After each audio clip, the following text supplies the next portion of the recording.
What's up, ladies and gentlemen? It is good to be back. Hopefully, every one of the moms out there had a great Mother's Day last week. Um, yeah, it always feels weird not doing these on Sundays, but there is time to reflect and kind of relax a little bit. And last week was one of them. For those of you that do not know, my name is Ryan Turbo Jackson. This gentleman to my left is Christian Hudson. And no, he is not 2Ks. He's much handsomer, Right. a little shorter, but Smarter. yeah, smarter. Is not a Dallas Cowboys fan, thankfully. But we're going to get into a lot of stuff here, ladies and gentlemen. We're going to talk about what happened today. I mean, today was a pretty big day in sports. Yeah. There's one game 7 going on as we speak. There was one earlier. We had golf. Yeah, PGA Championship. Had a great golf tournament. So we're going to get into that and more this week on the Turbo and 2K show. But yeah, for everyone that is joining us over on YouTube, thank you. Go ahead and hit a like and follow. Hit the notification bell so you know when we go live. And we are live over on TikTok. So hopefully everyone over there can hear us.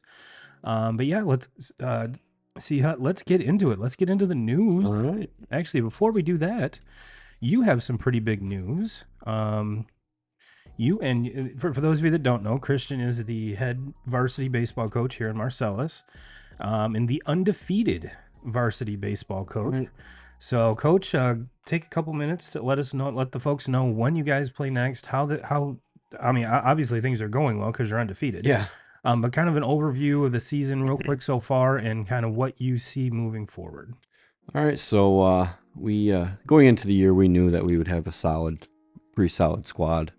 We didn't know we'd be 25-0 solid, Which is awesome. Yeah. This Wednesday is our last on schedule as of right now. Regular season games. It's a conference foe in Cassopolis. They come Wednesday. First pitch is at 4:00. All our boys got to do to lock up conference championship as an outright is just win one of those games. The doubleheader? Yep, it's a doubleheader. It's been fun. I bet. It's been fun. And a lot of is the team mostly upperclassmen, lowerclassmen? What's the split? We got a mixture of everything. We got 4 seniors that have definitely paid their dues over the years. They've been 4-year guys for me. I got Brock Bucks, catcher, Cole Thornburg in the outfield, Dawson Lehue, pitcher, third base, Nate Myhills, pitcher, first base. They've taken their licks over the year. Everything that we've talked about in past years about, when they're pitching, being able to trust your defense, that's what we wanted them to believe. Well, this year it's actually true. Trust your defense, let them, put the ball in play and just trust that the play's going to be made behind them. And then we got 2 juniors, Brock McWilliams, call him McChicken. We've played 25 games, and he's been plunked 17 times this year. Leads the conference in hit batsmen. Yes, he just wears it, man. Parker Adams plays second base for us, does a pretty darn good job at second base for us. No sophomores. Well, we had one sophomore, but he went down to a broken tibia, I think. Ooh. I think it was Jacob Ellsworth. Then we got a handful of freshmen. We got Brock Woodhouse, who's a behemoth of a child.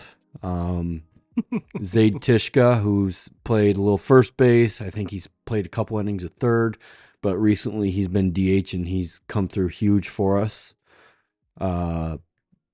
Blake McWilliams, we call him McChicken Jr. or Junior McChicken, however you want to look at. First year ever playing, he's gonna be a ball player.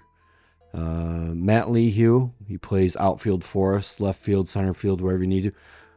Definitely the fastest kid on our team. The kid's got jets, and he also had a huge hit Friday night for us in the top of the 7th to put us ahead 5-3 going into the bottom. Absolutely huge hit. Then we got 2 freshman guys that are studs. Cale Hackenberg, he's pretty much been our ace this year. He's best behind the dish. Hits 3-hole, plays third base. He's a stud. And then we got Abram Coffey. Another one who you could argue who is our ace as well. Actually, all four of my guys that we throw out there consistently, you could argue. They all have argument being our ace, which is a good problem to have. Abram plays shortstop, pitches. As of right now, he's hitting over 600 with close to 50 runs batted in, 4 homers, and maybe 30 stolen bases somewhere in there. Yeah, he's those boys are going to be big time, and this group's going to be big time. I'm trying to think if I'm leaving anybody off right now. Well, it's good to see everything kind of come full circle, and probably even more full circle because, like you and I were talking about before we went live, it's like you were kind of expecting this group to do good things, but not to be defeated. Yep. So that's just kind of the icing on the cake. So yeah, ladies and gentlemen, if you're in the area, would you say 4:00 on Wednesdays? 4:00 on Wednesdays, first bit. All right, let's get out and support these boys. One more, Bray Newcomb. I can't forget about you, buddy. Another freshman that's on there. He's going to be a good ball player as well. Well, good. I'm glad things are looking up because there were some. And one more, Austin Carlson. Damn, you don't know. You're right. Well, he wasn't there. He wasn't there Friday, so I forgot about him. Yeah, he's going to be a ball player as well. Well, good shit. Yeah, like I said, get out and support the boys. From the sounds of it, you guys have had a lot of pretty good turnout at your games, which is awesome. It's the most fans I've seen in my 9 years coaching at a high school baseball game, no matter where we go. Awesome. Yeah. Awesome. It gives us like a tournament time vibe every time we come out and play. Nothing wrong with that. It's pretty awesome. Nothing wrong with that. Well, good. Like I said, I was hoping you'd be able to come on last week to talk about it, but we got you in this week, and we got to plug probably the most important game, which is the last two here. Yeah. So let's jump into some news. Let's do golf first. Mr. Xander Schauffele wins the PGA Championship, pretty much from wire to wire, if I remember right. I mean, he what did he shoot? 9 under. What was that? First round Thursday. Yeah, first round Thursday. Yeah, and everybody's saying, "Oh, he's not going to be able to sustain that." I watched it from, I think, hole 6 that he was on today, and he just doesn't. He had one. I think he bogeyed one hole. He just doesn't make mistakes. And then even on his last, on 18 there, he hit one on the edge of the sand in the rough and had to put 2 feet in the sand to hit it out. He had a hell of a shot, and then great chip, and then brought it home. Yeah, and that was the biggest knock on him is we've seen this before. Same story, same song and dance. We've seen this movie before. We know the ending, all the cliches. And now this has got to be a huge relief for him. Coming through in a field that was very, very competitive. I mean, coming into today, there were, I believe they said 15 golfers within 5 strokes for the lead. Yeah, it was a good.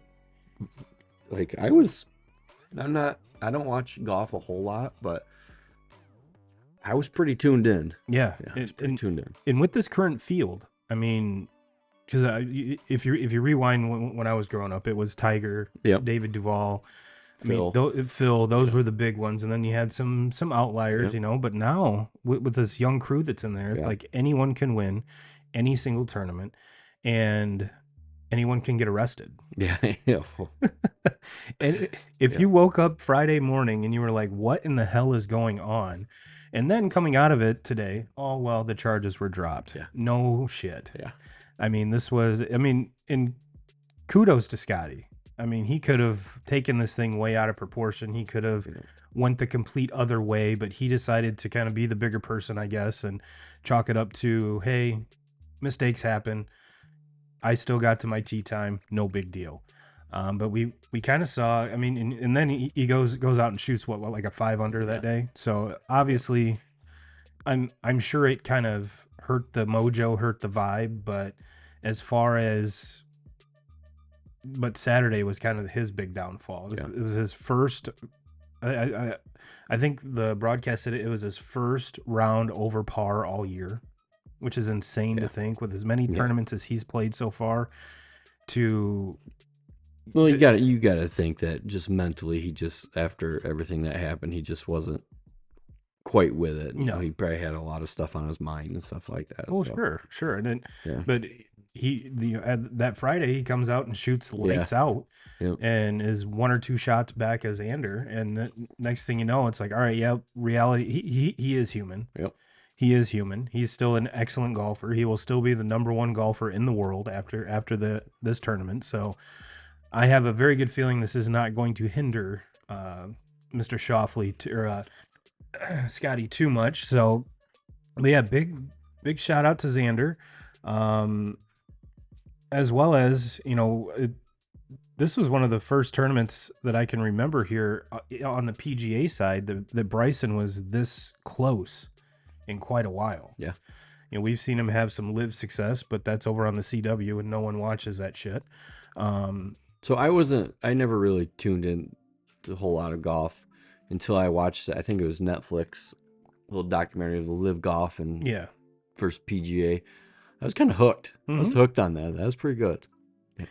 Yeah, I secretly I was really hoping for Victor Hovland to win this. Yeah. I mean, the first Swede to ever win a major would be kind of cool, but ultimately, from what you hear from all the golfers is that Xander is nothing but an upstanding dude. He's an awesome dude. So I'm always very, very very excited for good shit happening to good people. So speaking of good shit happening to good people, I guess we could roll into basketball. We are, let's see what the score, I believe the last one started at 8. Yeah. It's Minnesota 15, Denver 14. But earlier in the day, the Pacers go into Madison Square Garden and not only beat the Knicks, but beat the brakes off of them. Yeah. 130 to 109. I mean, it's pretty much the best two words in sports are Game 7. Yep. And this did not live up to the hype. However, we all knew going into this, New York was beat up. They weren't deep. So their main players were going to have to play the vast majority of this game. And I didn't watch a minute of it. But judging from the score, that kind of showed through.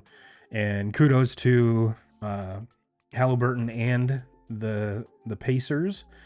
And it's probably been since, Reggie Miller, since the Pacers have been this far? No, when they had Roy Hibbert, Danny Granger, Paul George, and that team. Yep. They were pretty solid. David West. I forgot about that. Yeah, they made a couple good runs. That was right kind of the turning of the tide with Bulls kind of fell off again. Yeah. Because D-Rose got hurt.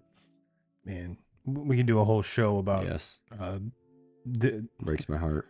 If Derrick Rose would not have gotten hurt. Yeah. That is horrible. Where is there we go, points. Halliburton had 26. Dante DiVincenzo had 39, right, for the Knicks? I haven't gotten to that page yet. But yes, he had he led the way with 39. Yeah, there wasn't a whole lot of scoring outside of that. Burks had 26 coming off the bench. But it's not a secret that 2Ks and I aren't the biggest NBA guys. Right. I don't know if you follow a little bit more than we do, but it seems like this. I follow it more now, like playoff time, than. Oh yeah. Yeah, it's. You're not a psycho that sits there and watches regular season NBA. No. Or a degenerate gambler. No. Which is what 2Ks is. Yeah. Well, he wins. It's kind of hard to be a degenerate when you're up like 1,000 units. Pisses me off. But whenever I ride with him, he loses. I shouldn't say every time, but the vast majority of the time, yes. And just to kind of piggyback or keep the NBA rolling here, let's check in on yesterday. Yesterday, Mavericks win in a nail biter, 117 to 116 over the Thunder. I'm a huge. I love this a lot, even though this Thunder team is going to be back. Yeah. They have a very young core. SGA is just coming into his own, I think. I mean, he kind of took the league by storm this year, and I'm just happy we get to see more Luka. Yeah. I mean, that's 2K's man crush, but he's kind of brought me along onto that. And I didn't know how well him and Kyrie would play together, but they've played. They figured it out. They've played well together. And from what I've gathered, it really doesn't seem like they've both went off in the same game. Yeah. This whole No, this whole they postseason. choose their spots. And let's grab a box score from this one here real quick. SGA had 36. Luka in game 7. No, this is game 6. Sorry. Goes for a triple double, 29 points, 10 rebounds, 10 assists. So, I mean, that's what Luka does. Yep. That's what Luka does. That's what makes him so special. He gives everybody with dad bod's hope. Yeah. So respect the guy. Yeah. Even keeping composure in a press conference when someone opens their phone and there's porn. To just be like, what was that? What was that? And not pay it any other attention. I would have been like, hold on, who was that? Who was that? Come on up here. Give me your phone. Your phone's gonna stay on the desk until this is done. Kind of teacher style. Yeah, I'm sure you've handled a few instances like that in your career, but anytime I can watch more Luka, I'm happy. I'm happy. And he put in 29. Kyrie had 22. Jones Jr. had 22. Yeah, Derrick Jones Jr. kind of have a year that revitalized his career a little bit. Dude's always been a freak athlete, but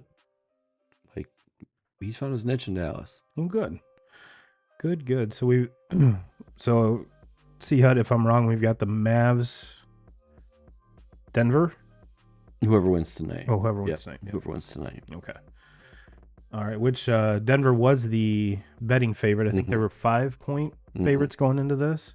Yep. But yeah, that's that game's going to be good. It's currently 19-18 Minnesota. Speaking of coming out parties, I mean this is Ant-Man's coming out party. Yep. Not like, I mean, if you even casually follow basketball, this dude's a freak. Yep. But now, for the whole world to see, I mean, that's another roster makeup that I didn't know how well, because they have Edwards, Karl Anthony Towns, then they have Rudy Gobert in there too. So you got 2 7-footers, and in today's basketball, you don't have that a whole lot. Right. But I think Cat plays a little more on the perimeter, and he can knock down some shots. But that's a solid little squad too. Yeah, and it seems like with especially with Cat, it seems like he's been there forever. Yep. He got a very good mixture of a little bit of everything. Yeah. Young guys, old guys. And it's and I think for a lot of the come on, damn it. The casual NBA fans, we're kind of tired of seeing the LeBrons, the Stephs, all of that. When now we're getting to see the new faces of the NBA, and I for one am all for it. Yep, all for it. Love it. And all right, that's not going to get me what I want, so we're going to scrap that. Is there any other news we need to talk about besides the Braves getting their dicks kicked in 6-0 against San Diego? We just saw a rare error by Ronald Acuna Jr. in right field. The ball hit his glove. Looks like he was messing with his alignment chart and just kind of lost all account of it. But yeah, this is was not. I expected this to be a good game, and it seems like since the Arias trade, this nice catch, Kelnick, that it's kind of sparked the San Diego offense, and oddly enough, we were kind of joking Yu Darvish, and arguably this is his best season so far. Nasty, but he's longer in the tooth, like we talked about. You said he's got to be 36, 37. I was like, well, I honestly couldn't remember when he came over, but he's been over here at least a decade. And we're not seeing the velocity anymore, but he's kind of reinvented himself to where he pitches now. And dude has like 9 pitches. What was the other guy? It was Boston that came over. That's supposed to be the next big thing. Daisuke. Horrible. Yeah. Horrible. Yeah. Don't rub that in. Don't rub that in. Forgot about him. Oh, Red Sox fans haven't. So is there any other news we need to talk about here, C-Hut, before we move on to some baseball talk? No. All right. Okay. Very busy day in sports, like we talked about. Very busy day. Um, so let's jump into some MLB here. Um, to kind of kick this off and kind of start the conversation here, Sehud, I want to ask you some questions. And you haven't heard these questions yet. So I I always like to do that with 2Ks because so he can't fabricate an answer. It's more off the cuff and off the dome, and it's more from the heart instead of from the head. But let's start here in Michigan. Let's start with Detroit. Um, this was a tweet from the Tigers. List of starting pitchers since 1913 to have 14 game stretch with an ERA below 1.5, at least 100 strikeouts, and no more than 12 walks or 4 home runs. Jacob deGrom, Clayton Kershaw, Tariq Skubal. Yeah. Skubal during that span is 10-0, has an ERA of 1.48, 109 strikeouts, 12 walks, and has surrendered 4 home runs. Now, with the home runs, there's some haters that would say, "Well, he pitches in Comerica. Yeah. It's harder than hell to, the Castellanos excuse." Yeah. But I don't give a shit how many. If you're giving up, if you have an ERA of 1.48, you're missing a ton of bats, regardless of where you're playing. Now, does that help a lot? Sure, I'm sure it helps a little bit, but my question to you is, where do you slide him in right now for the AL Cy Young? I think he's got to be it. Who else right now has been that dominant? On the AL side, it's hard. Yeah, it's hard. I mean, for on the NL side, you could go Yamamoto. Yep. Outside of his first start. Yep. Let me grab this. I did get some stats here. Those are batting stats. We don't need batting stats. Garrett Crochet could be in there, but he's got to have some wins in his record, though, too. Okay. Can't strike 27 guys out every night. Well, to kind of give you an idea, Skubal has 6 wins, which is second in the AL. His total ERA for the whole season so far is 1.8, which is second. And he's behind Seth Lugo in wins and ERA. Lugo has 1.79 to Skubal's 1.8. Strikeouts. Oddly enough, Jack Flaherty is leading the American League in strikeouts. Yeah. Crochet, like you said, has 70. Luis Castillo for the Mariners has 66, along with Skubal. So he's tied for third. So to me, Jack Flaherty's having a year too, man. Which is good to see. I've always been a huge Jack Flaherty guy, huge. So it's if you're a Tigers fan, it's good that people come to Detroit to get their career kind of revitalized instead of leaving Detroit and their career gets revitalized. That Reese Olson, like he's been dealing lately too. He just every time he pitches, Tigers can't score more than 2 runs. Yeah, that's the entire pitching staff. The entire starters of the Red Sox. But yeah, let me grab the total here. All MLB. Ranger Suarez leads all pitchers with 8 wins. We talked about Seth Lugo with 7. Aaron Nola has 6. Tyler Glasnow has 6. I think you got to put Glasnow in that. That dude is nasty. He's always been. Yep. I mean, 2Ks and I have gargled his balls since he's been up with the Rays. I bet. So, and if 2Ks was here, he'd be like, "Yep, we've been huge Glasnow guys." Huh. One guy that I think kind of is Imanaga. That dude just doesn't give up runs. He has a .84 ERA. 0.84. And then Suarez with 1.37. Assad for the Cubs as well, 1.48. And then Lugo, then Skubal. Okay. So he's 5th. Skubal's 5th in all of baseball in ERA. And the Imanaga thing just blows my mind. If you would have told me that he would have better stats so far than Yamamoto. Yeah. I mean, everyone was like, oh, which rightfully so. Yamamoto had all of the things, like the Japanese Cy Youngs. He had 3 of them, and it's not like the American League Cy Young where they give it out every year. I mean, it has to be earned. So for that to happen in his age and where how he's doing is It aside from the first start, which I think a lot of folks were like, "Damn," gave him highest paid pitcher in Major League history, and he does that. Well, now you can kind of see where how the cookie is crumbling so far. But with Imanaga, everyone's like, "Who cares? He's not Yamamoto." And I think Cubs fans are like, "Thank God we got this guy." Because yeah, a point 0.84 earned run average is just insane. And let's see here. There it is. All right, we don't. Here's strikeouts. Glass now leads all of baseball in 81. And then Flaherty was 72. Zach Wheeler 71. Crochet was 70. Dylan Cease was 68. Dylan Cease is kind of the, yeah.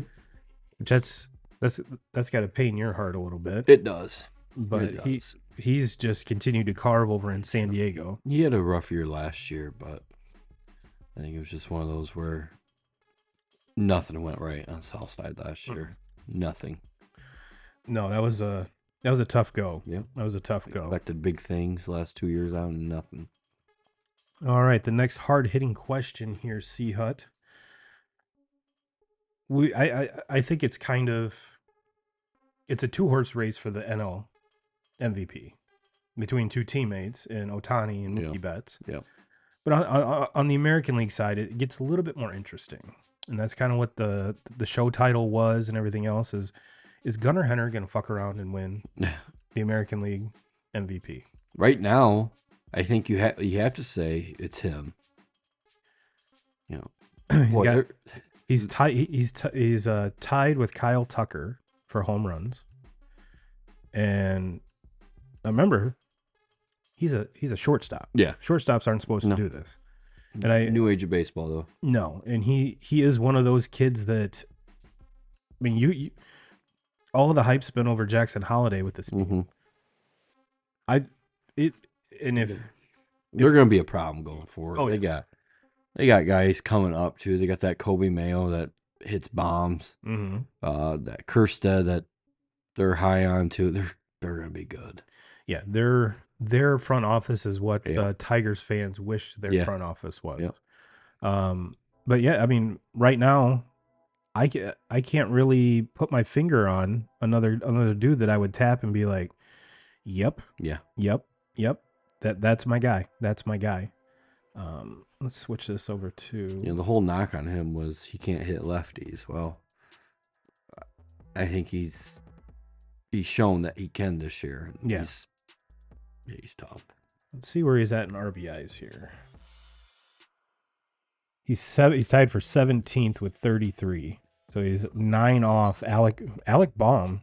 Yeah. And that's an all of baseball. That's not just. Let's switch it to just American League. Jose Ramirez leads the American League with 41. Salvi Perez at like 105 is 30. It has his second with. That dude's still getting it done, man. Yeah, and tied with Juan Soto of all people. And I think by the end of the season we're gonna have Gunnar's tied for 10th in RBIs. I think by the end of the season we're gonna get that push, that Juan Soto for MVP push, just because and this is contingent upon, which you can't count on Stanton being healthy all year. If Judge stays healthy, that's going to be a problem for the American League. I mean, this American League East is gonna. I mean, everyone says it's the best best division in baseball. Well, they have two of the best teams. He's torched the White Sox last few nights, and it's gonna come down to those two teams just beating the hell out of each other, and probably what it's going to come down to is whoever wins the division is going to beat the Red Sox more. And I just don't know. And it's kind of cool to see two different approaches with those teams. You got the Orioles with all this young, talent all over the field, and then you got the Yankees, which it's not the Yankees of old, where they go out and buy every single free agent. It's kind of a mix, whereas it's not as much homegrown talent as the Orioles, but the Orioles are kind of an enigma. I mean, there's not a whole lot of teams that have that success with the vast majority of homegrown talent. So kudos to that front office, kudos to their scouts, the whole 9 yards for finding these guys and developing them. And we kind of talked about it. I believe the last show might have been the show after. Holiday's gonna be fine. Yeah. Holidays for all these people are like, oh, it's overhyped. Yeah. Well, he's such a fucking joke. And no, He's what, 19, 20 years old? Yeah, he can't even buy a beer after the game. He's married though. Yeah, he's married. But yeah, he's going to be fine. Could be what's doing him in. Yeah, it could be. Another guy you could kind of bring into the conversation is Kyle Tucker. He's been a guy that kind of got off to, I'm not going to say a rocky start to his career, but the more we get to see of Kyle Tucker, the more I really like him. Yeah. And great in the outfield, great hitter. Respect the fact that I don't know if he's still rocking no batting gloves, but he used to. And then he kind of went on a slide, threw the batting gloves on, and next thing you know, he's hitting 400. So I'm not sure if those have made a comeback yet, but it is not. In my opinion, right now, if I had to vote for MVP, it would be Gunnar Henderson. Yeah. Now, piggybacking off of that, if you were to start your major league franchise, are you taking Gunnar Henderson or Bobby Witt Jr.? I'm taking Gunnar because of the pop. Okay. Yeah. And I did that because they both play the same financial position. Standpoint, home run sells tickets. Yeah. There really isn't a wrong answer. No. But I'm a huge Witt fan. Oh yeah. I mean, he's a stud. It's hard not to. Yeah, I think he's better in the field. Yeah. By far. Maybe not by far, but yeah, Witt in the field, he's freaking tough. But Gunnar with his stick, he does everything. He runs very well. Yeah. He's got plus speed. He can pick it. And he can hit it. So, I mean, it's just like that new era of baseball where, you don't see you get drafted, the top guys stick around in the minors for 6-7 years like he used to. Mm-hmm. It's they go a year. If they're studs, they're studs. They're coming.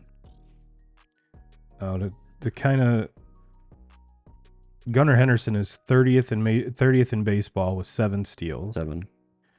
And Bobby Witt Jr. is fourth with 15. Yeah. All trailing Mr. Ellie De La Cruz. Yeah, right? Yeah, that's another guy. Well, that was going to be 21, 22 years old too. And that was going to be my next pick'em. Yeah. Are you going Ellie or O'Neill? O'Neill? Ooh. I'm going Ellie. Ellie seems to be a little bit more flashy. Yeah. A little bit more active on the bases, obviously. Both have pop. Man. Both. I mean, they're pretty much the same dude. They even look similar. Yeah. Just their hitting stance, their swag around them. I mean, they look like they could be twin brothers. Yeah, they're the same dudes. And I think the Tano just goes yard. I think the question moving forward is where will both of those guys finish their careers, because the organizations they're with aren't known for spending money. Yeah. See, I love, like, my NL team is the Cincinnati Reds. I love the Reds. It just, they have a good core right now with Spencer Steer, De La Cruz, Jonathan India, Matt McClain. They're going to be tough. And who's that? Their starting pitcher, their stud.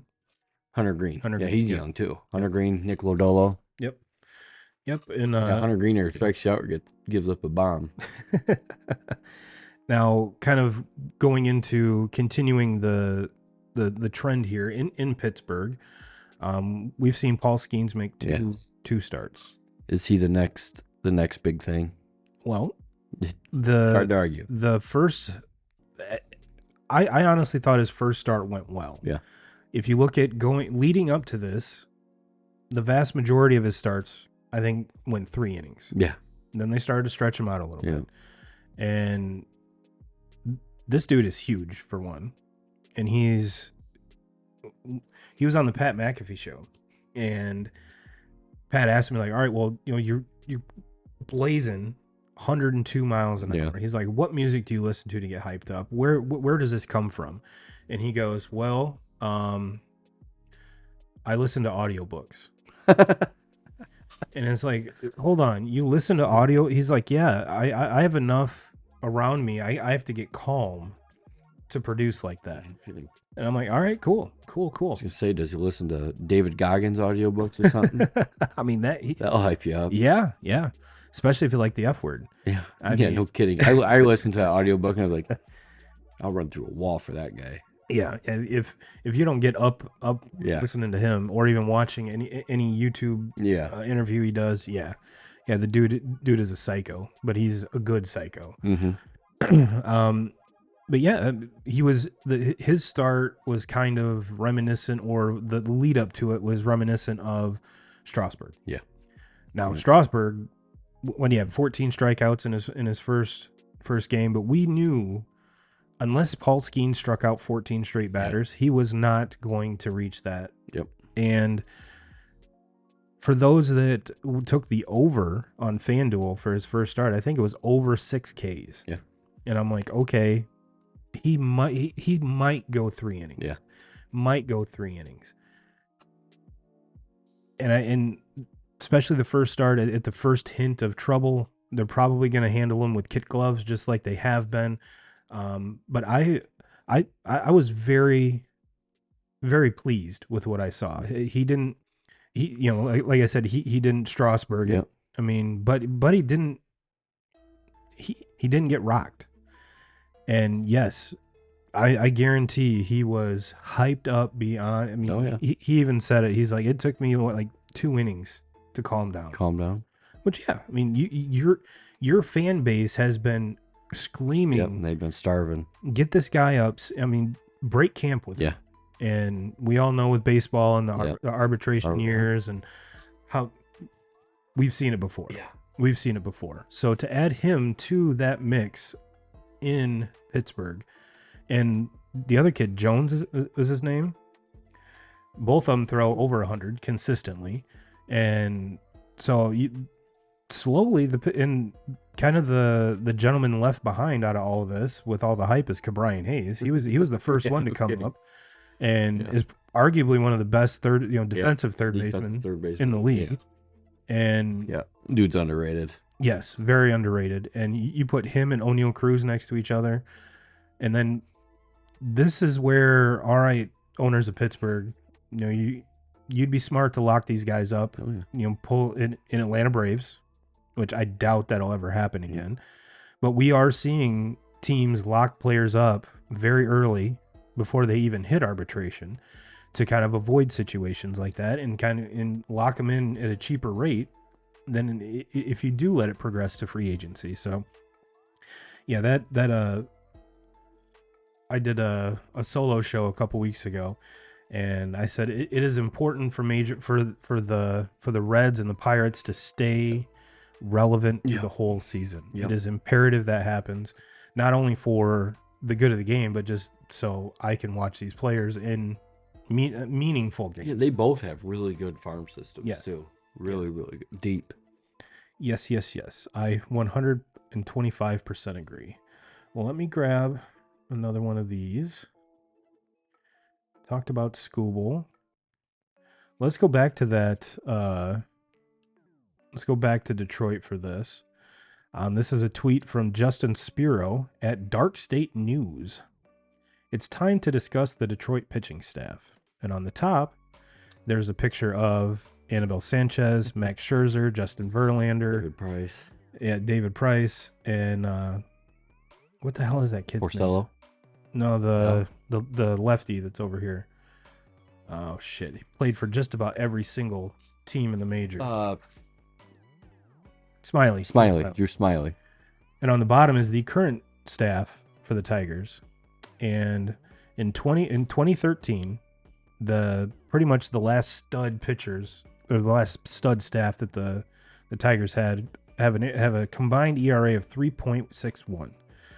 This current staff in 2024 has a combined ERA of 3.22. And I think every single Tiger fan will agree that the pitching is not the problem. Yep. It's the offense. Yep. And one of the things I talked about too was Spencer Torkelson has got to get it figured out. Yeah.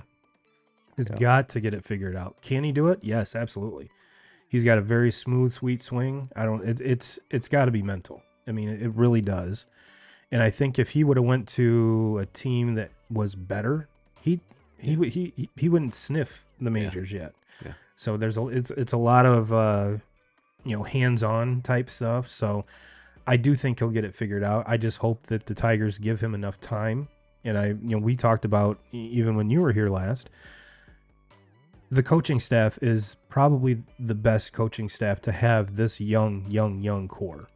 And it's just harder for a Hinch without, not knowing what pitch is coming, though. So I get that. I get that. 420 to center, that's hard to hear somebody beating on a trash can. Yeah. Let's go to... I want this other one to come up. Okay, this kind of... I probably should have thrown this out here before we started the Gunnar Henderson talk. But this is from Nugget Chef, J. Hay Kid from the Starting Nine podcast. No, Baseball's Dead. Excuse me. Baseball's Dead. The top 4 AL MVP candidates right now are 22, 23, 25, and 27.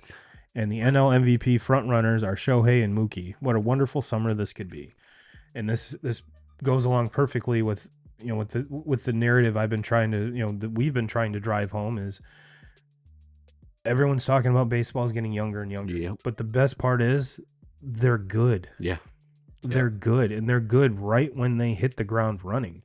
So I think that's kind of why, with the whole Jackson Holiday situation is we're all kind of numb to it. And when a player doesn't hit the ground running, we're like, oh God, this guy stinks. Mm-hmm.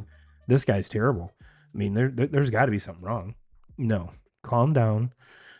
For those of you that have watched baseball for a while, Mike Trout did not hit the ground running. Yeah. He struggled. Yep. So it's okay. It's okay. And Jackson is in the perfect spot because the Orioles don't need him to win. They've won without him. Now, would it be if he came in and excuse me, if he came in and hit close to 300, would that help him out? Sure. Oh yeah. Sure. Oh yeah. But the state that the team is in, he wasn't brought in to be a savior, is what I'm trying to say. And no, that's like my biggest fear with young guys is don't rush them. Mm-hmm. Don't rush them. Get them, make them comfortable before you. Yeah. And I think a lot of that hype, which his play on the field is where the vast majority of the hype came. Yeah. But his last name. Yep. His dad, probably the biggest quads in baseball history. Yeah. Besides Travis Hafner, man, he's the largest human being I've ever seen. Yes. Like on a baseball field. Or probably aside Frank from Thomas. Thomas was behemoth too. But yeah, his trunk was probably the largest trunk on a normal on a human being I've seen. So, but yeah, and then there was the whole narrative. Well, how is this going to work? Is his dad going to be his hitting coach? Is he going to listen to the hitting coach of the Orioles? And his dad was like, "I'm the coach's coach. Yeah, I'm a dad. Yeah, if he comes and asks for pointers, sure, absolutely, I'll be like any other normal dad." I think pretty sure he's on the coaching staff down at OK State. Oh yeah, yeah. And they got a kid from on the other side of the state, Nolan Schubart. He had like 27 bombs last year as a freshman at OK State. That's a lot of home runs. Yeah, that's a lot of home runs. All right, we did not put together a top 5 this week, guys and gals. I do apologize. I would say let's do some pick'ems here with Denver's opened it up. 44 or 43 to 30, 4 minutes to go in the second period or second quarter period. Hockey. Yeah, 43-31. Oh. That one's looking like which basketball is a game of runs. Yep. I mean, absolutely. It's going to be. Well, I was thinking about that with the Pacers Knicks games. Like, okay, the run's going to come. Mm-hmm. Run's going to come. And it never really did. I think they cut it to like 12 at one point, but couldn't get anything back. So I just think with Anthony Edwards, uh, he's only got 2 points right now. Oh, yeah, It's can't gonna have come. that. No, it's Can't have that. yeah, he's gonna turn up. Can't have that. And I'm very excited to watch him. Yeah, I mean, if we get him another series at least, yeah. awesome. But moving forward, yes, that dude is.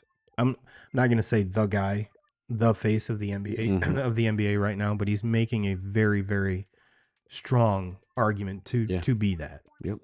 And I think he's gonna win something. yeah, of course, of Get course. to the finals maybe, but Now he was he in the Zion draft or was that the year he after? no, he wasn't in the Zion because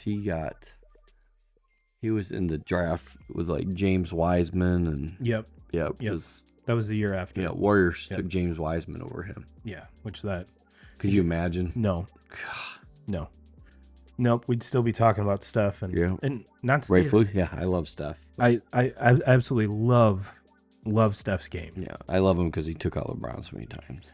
I can't stand Draymond.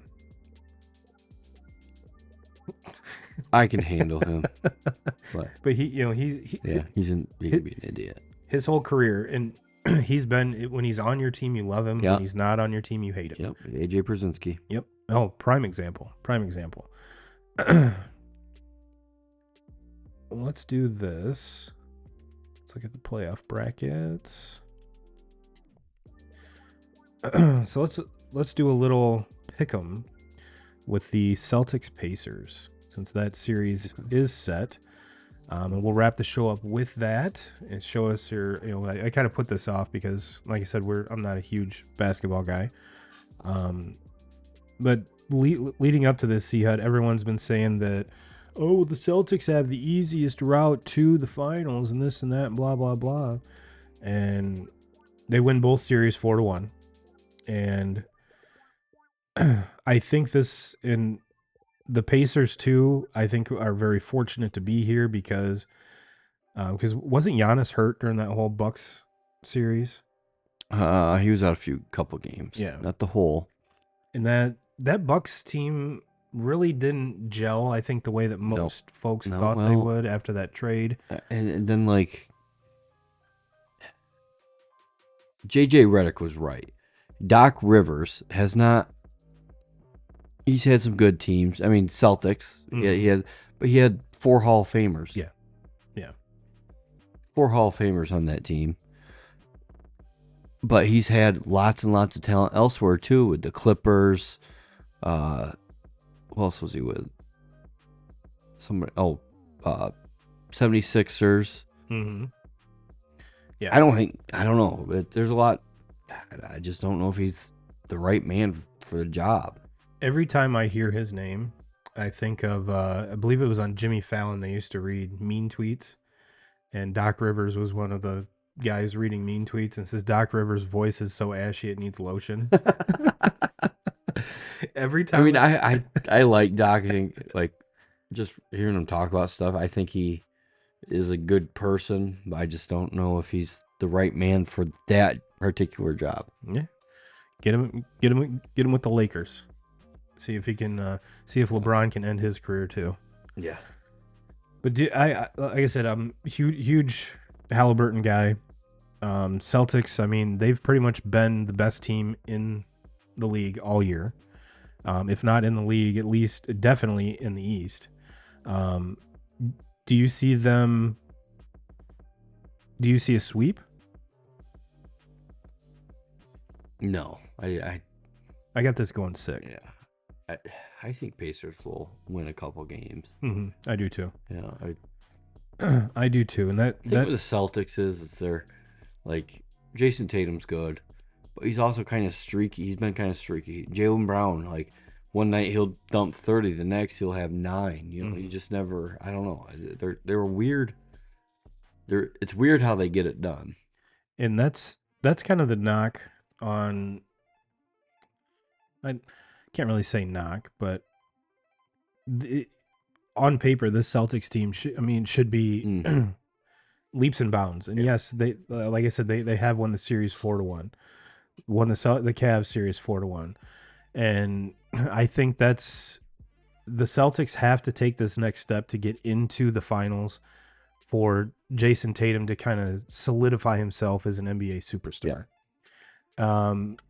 He's a very, very good player, but you're right. He's streakier in hell. And I think that would go a long way to make, advance him into that next level. He might be my favorite player in the NBA right now. I mean, but he is a star, but as far as superstar, I think he's just tier below. Yeah, tier below. He, in my opinion, he has to win consistently to reach that kind of upper echelon. But he's on the door. Yep, he's knocking at the door. Like I said, I have the Celtics winning in 6. Now let's do the pick 'em Mavs Timberwolves. If the Timberwolves do win this game in advance, who do you have in that one? Mavs Timberwolves. Ooh. I think Mavs Timberwolves goes. I think regardless of the opponent, I think this series goes 7. Okay, Mavs Timberwolves. If that were to happen, I think I take Mavericks. Now, if Mavs Nuggets happen, I'm going Nuggets. Yeah. It's not a knock on Luka. It's not a knock on that Mavs team. One of these teams has Jokic, and one of them doesn't. That's what it comes down to. It's like Jokic could give 2 shits if he's there or not. He'd rather be at the horse track right now. Yeah, I love it. And Pat McAfee brings up the photo of him in the little cart behind the horse. How that large of a man can fit, and that poor horse is probably got to be like, damn, dude, can we get a little smaller person in this cart for the love of God? Yeah, I think regardless of the opponent, I think it goes 7, and I'm with you. If it's the Timberwolves that do advance, I got the Mavs over the Timberwolves. If it's the Nuggets in 7. So I think we both agree on that one. All right. Was there anything else we need to touch on here, C-Hut? No. Well, thanks for sitting in for 2Ks. I appreciate it. You know, you're always welcome on the show. Hopefully, like I said, once school gets out, we can get you on here a little bit more frequently. Yeah, for sure. And get a whole trio. Yeah. You know, it is getting summer, so 2Ks is going to take like 5 vacations. Yeah. So just get ready for that. But yeah, it's been fun. Best of luck to you and your crew on Wednesday. Wednesday at 4 p.m. here in town. Come on out. Yes. Come support the boys. Give Christian the finger if you want to. Yep. But yeah, it's going to be a good time. And I'm very excited for this week of sports. I know we don't have golf yet. But there's still always plenty to talk about. So everyone have a great week. We will see you next week. And as always, Jim Rome, we're coming for you.